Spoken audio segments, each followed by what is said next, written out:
Hello, everyone. I hope you all are doing well and taking care of yourselves and staying healthy.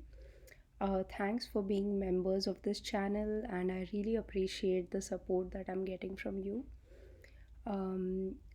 This video today is going to be about love as it manifests in the first chakra, which is called as the root chakra, or in Sanskrit, it's called as the Mool Adhar chakra. Okay, so Mool means root and Adhar means support. So this is like the germination of life. This is from where life actually begins. Um, so what is very significant for this chakra is safety and security. Okay, so a person who operates from this chakra or who has a lot of energy flowing only at this level of consciousness that they have, is always worried about their own existence and their own safety. So, if the chakra is imbalanced, they never feel safe. So, they always feel that something is going to happen to them and their existence is could be threatened by something or someone or an incident or bad luck or something like that. Um, so, for a person who is always operating at this level, for them, how love manifests in this reality is they will find people who are either dependent on them for their existence.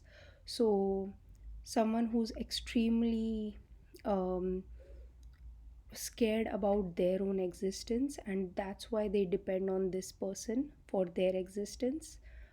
And or it could be the other way around, where this person whose energy is always at the root center, they only choose people who are important for their existence. So, let me make this a bit clear. So, basically, at this level, the love that manifests is only and only for utilitarian purpose. So, it's like, for example, I'll give you an example. In olden times, when women were not able to support themselves because maybe they didn't do jobs, they weren't allowed to go outside their house, etc. Depends on which area of the earth you are from. There was history like this, and it goes back to like caveman days, where it was the men who would fight like the wild animals and tigers and things like that, and the women needed protection from these wild animals, etc. So it was the men who used to do the hunting, fighting, etc. So in those times, there was a utilitarian purpose for the woman to be with this man, because it was for protection, it was for survival. So, for people who are existing at this level of consciousness, they view love, or for them, even if they think they are in love with someone else, at the very basic level, they like this person because they see that with this person, we can exist, we can have survival in this world. So, either they are earning well, they have a lot of money, they have a lot of power, they have something that helps you exist, because you don't feel like you can exist by yourself. You don't have that sense of security or safety. So you are looking for it outside, and when you look for it outside, that's what you call love. In a way, it's like you cannot love beyond that. You need to love only the people who are giving you this sense of survival, this sense of safety. So that's why at this level, the love is extremely basic. It's like, you give me this, I give you that.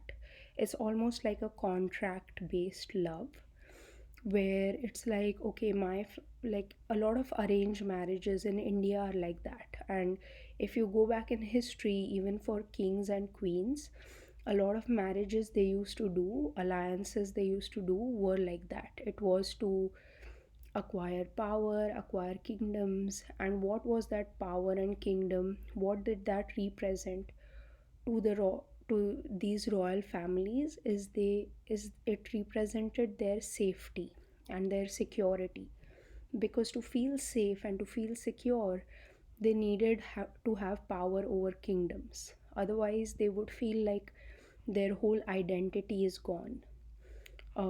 So for them, marriages or love was all about some utilitarian purpose. It wasn't purposeless. So that's how love manifests itself in the lowest form, which is that I give you this and you give me that. It's an exchange of energies, goods, services, whatever it is. And beyond that point, it doesn't it doesn't go beyond that point basically. So if one of the parties is not fulfilling that purpose that they enter into the contract for, then the that party is pretty much replaceable. It's not an attachment based love. It's more like a utility, or just use based love. So if that person is not fulfilling the promise or fulfilling the utility that they made anymore, you just change them. So it's like changing a service. If your internet service is not giving you good speed, you just change it. You don't have an attachment to it. So people who love from the root chakra level, their love is extremely utilitarian. It's not something that they will give you an advantage of doubt, or they will be invested in it. No, it's not like that. It's simply for an exchange of goods and services or something like that. And most of the time when you dig deeper into why they want this exchange, you will go to the core idea that this exchange, it helps them keep their sense of safety and security. So it's a very self based love. And yeah, that was this video. That is how love manifests at the level of the root chakra. So when you look at people or couples around you, you can kind of try to figure it out, at what level are they loving each other. If you know them a little bit intimately, is it just a root chakra based utilitarian love, or like I will discuss the other chakras as well. And so the next chakra we will discuss would be the sacral chakra. So at the root level, it's only pure contract. It's like all business, no enjoyment. It's just I give you this, you give me that. At the next level, that is sacral chakra, that is Swadhisthana chakra, there comes this idea of enjoyment. So I'm enjoying the service that you're giving me. And we will discuss this further in the next video. So I hope you guys like this series on love, or how love manifests in the different chakras. And as always, I wish you all a lot of love and a lot of light.